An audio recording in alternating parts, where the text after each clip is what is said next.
앞서 벨카이라 약제의 런칭 행사 영상을 못 보신 분이 있으시다면 지금 이쪽에서 영상을 확인하시기 바랍니다. 반갑습니다. 닥터 크리스마스입니다.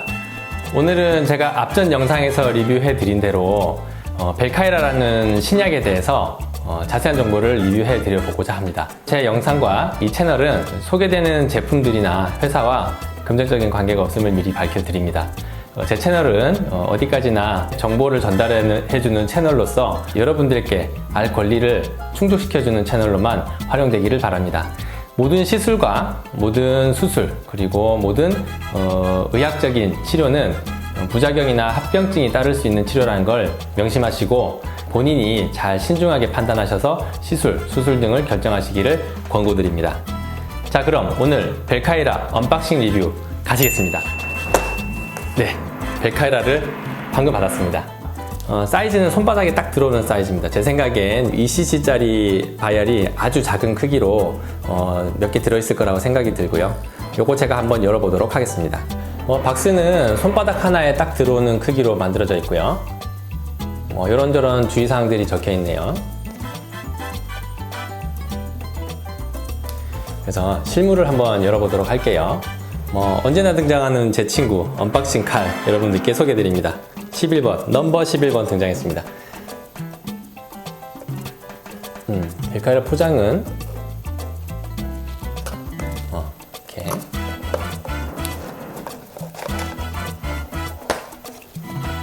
자, 이렇게 생겼네요. 열어볼까요? 자, 미국에서 건너온 벨카이라 약제입니다. 보통 이 두 병을 한 번 치료할 때 사용하기 때문에 이 두 병을 총 2회 정도로 치료할 수 있도록 이 4병이 구성이 되어 있는 것 같습니다. 자, 오늘 이 벨카이라라는 약물 여러분들께 실물을 이렇게 소개를 해드렸고 누구보다도 빠른 정보를 여러분들께 전달해 보도록 하겠습니다. 그럼 자세한 이 벨카이라에 대한 약제 리뷰 보시겠습니다. 벨카이라라는 약물은 데옥시콜릭 애시드, 데옥시콜릭산이라는 물질이 주성분입니다. 이번에 한국엘러간에서는 이 약물을 동물에서 추출한 것이 아닌 생합성을 통해서 만들어냈다고 하고요. 이 약물의 작용 기전은 이전에 다른 주사와 다르게 지방세포에 직접 작용해서 지방세포 자체를 파괴하는 데 의의가 있습니다. 이것이 갖는 의미는 지방세포 자체가 없어지면 더 이상의 지방세포의 생성이 없기 때문에 재발 없는 턱 및 지방세포의 제거라는 데 의의가 있겠죠. 그래서 반영구적으로 치료가 가능하다고 얘기를 할 수 있죠. 그 외에도 부차적으로 면역활동에 의해서 섬유화세포 같은 게 자라 들어와서 이쪽에 피부 톤을, 피부의 탄력을 증대시켜주는 부가적인 효과도 있다고 합니다. 그래서 이중턱 지방도 없애주고 이쪽에 탄력도 만들어줘서 엽선이 더 날렵해질 수 있도록 도와주는 기전을 갖고 있게 되죠. 기존 윤곽주사랑 어떻게 다를까요? 기존 윤곽주사는 일단 포뮬러가 들쑥날쑥이었습니다. 의사 선생님들 별로 약을 이것저것 섞어서 쓰고 있는 상황인데요. 이런 효과가 들쑥날쑥인 이런 약제들을 의사 선생님들 별로 각자의 생각대로 조금씩 믹스해서 쓰다 보니까 결과물이 들쑥날쑥이고 객관적인 데이터도 조금 부족한 그런 상황입니다. 그래서 이 약제는 FDA의 승인이 있는 객관적인 데이터가 있는 약제라고 말할 수 있고 그 외에 2년 반 정도의 미국에서의 실제 시판 병력이 있는 약제라서 객관적인 데이터가 있는 약제라고 감히 말할 수가 있겠죠. 기존의 윤곽주사는 지방세포를 파괴하는 것이 아니고 지방을 파괴하는 것이기 때문에 지방세포가 살아있다면 다시 지방을 재생산할 수 있어서 그리고 그것 때문에 재발할 수 있다는 단점이 있었습니다. 하지만 이번에 나온 벨카이라 약제는 지방세포 자체를 파괴하는 기전을 갖고 있기 때문에 지방세포가 파괴되면 더 이상은 지방을 생산해낼 수 있는 지방세포 자체가 없기 때문에 재발하지 않는다는 더 큰 장점이 있죠.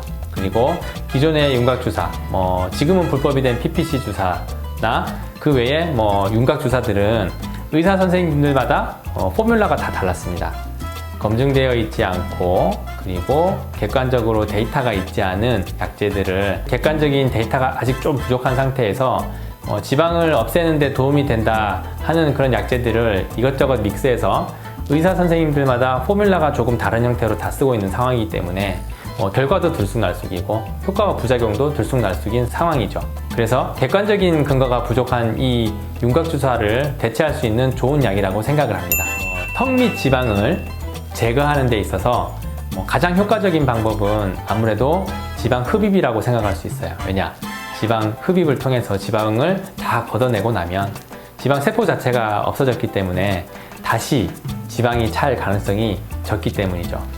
그런데 지방 흡입은 붓고 멍들고 그리고 통증도 있고 다운타임도 길고 실밥도 뽑아야 돼요. 그래서 그것 때문에 일도 잠시 쉬어야 된다는 그런 단점들이 좀 있죠.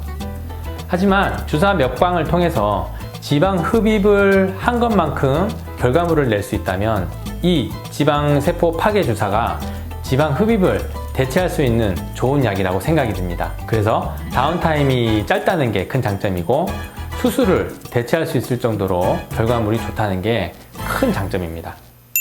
비싸다는 겁니다. 신약이라 그런지 굉장히 고가 약물입니다. 우리나라 사람들 기준으로 평균적인 BMI나 턱 밑에 지방량을 보았을 때는 또는 면적을 보았을 때는 한 2번 정도의 치료 횟수가 필요할 것으로 예상이 들고요. 한 2번 정도 치료 횟수를 하면 비용이 대략 400만원에서 500만원 정도가 형성이 될 거라고 생각이 들어요. 그렇지만 이 비용이 지방 흡입을 하는 비용과 비교했을 때 다운타임과 생활 다운타임이 짧고 그리고 업무에 복귀하는 시간이 짧다는 장점을 고려했을 때는 그 경제적 가치를 능가하거나 비슷하다고 생각을 할 수 있어서 그렇게 또 생각해보면 비싼 약제가 아닐 수 있다는 생각도 듭니다. 그리고 효과가 들쑥날쑥이고 재발 잘하는 기존의 윤곽주사랑 비교했을 때는 오히려 시간 대비, 오히려 횟수 대비 더 경제적일 수 있다고 생각을 할 수 있겠네요. 합병증 부작용은 크게는 없습니다. 턱 밑에 주사제를 4cc에서 한 6cc 정도를 주입을 하게 되는데요. 이 약물이 들어간 만큼 일시적으로 부종이 오겠죠. 그리고 이 약물 고유의 작용 때문에 턱 밑에 주사를 맞은 부위가 한 10여 분 정도 후에 일시적으로 자결감이 조금 있습니다. 그 외에 아주 작게나마 멍들거나 붓는 증상이 일시적으로 있을 수 있는데 이 증상은 다른 일반적으로 쓰여왔던 윤곽주사나 보톡스 주사, 필러 주사를 맞았을 때도 다 나타날 수 있는 증상들이기 때문에 환자분들 입장에서는 크게 문제될 것이라고 생각이 들지 않습니다. 효과를 못 보는 경우 있을 수 있죠. 턱 밑에 지방이 아닌 근육이 늘어졌거나 연골이 늘어지거나 앞으로 도드라졌다든지 넓은 목근, 플라티스마 머슬이라고 하는 근육이 갈라져 있거나 처져 있거나 벌어져 있으면 지방을 파괴해주는 주사로는 이런 구조물들을 변형시킬 수가 없기 때문에 당연히 효과를 볼 수가 없습니다. 시술을 하는 의료진에게 찾아가서 되는 것인지 안 되는 것인지 부를 가려달라고 말씀을 하셔야 합니다. 치료는 우리 한국 사람들이라면 약 2번 정도의, 평균적으로 2번 정도의 횟수를 가져야 된다고 생각을 합니다. 2바이알 정도의 약제를 총 2번 정도, 총 4바이알 정도가 되겠네요. 몸에 지방이 좀 많으신 분들이라면 당연히 치료 횟수가 한 번 정도 더 늘어날 것이라고 생각이 들어요. 의사 선생님들별로 치료 절차가 조금씩 다를 수 있겠는데요. 제 기준으로 말씀드리자면 이 환자분이 과연 이 주사에 효과를 보시겠는지, 반응이 있으시겠는지를 검사하는 게 더 중요할 것 같은데요.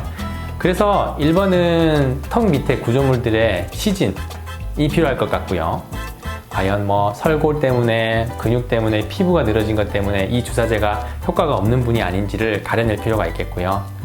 그리고 지방량이 얼마나 될지, 치료 횟수가 얼마나 늘어날지를 인바디 등의 검사를 통해서 BMI 체크를 하는 게 필요할 것 같습니다. 그래서 시술이 결정되면 저 같은 경우에는 시술 전과 후에 결과물을 비교해야 되기 때문에 시술 전에 카메라 사진 찍어놓고 그 외에 3D 스캔을 통해서 턱 밑에 지방의 볼륨이 얼마나 되는지 확인하는 과정을 거칩니다. 그러고 나서 마취크림을 바르고요. 마취크림 10분에서 15분 정도 바른 후에 시술실에서 주사 시술을 하고요. 주사 시술은 15분 안에 다 끝난다고 생각이 듭니다. 그러고 난 다음에는 약 10분 정도 후에 약간의 자결감이 또는 통증이 있을 수 있어서 그 직후에 진정관리, 냉각을 통한 진정관리가 필요하다고 생각이 들고, 그 후에 하루 이틀, 2, 3일 정도 후에 부종, 그리고 지방세포가 빨리 파괴돼서 부산물들이 빨리 빠져나가라고 고주파 치료 같은 것이 필요하다고 생각이 듭니다.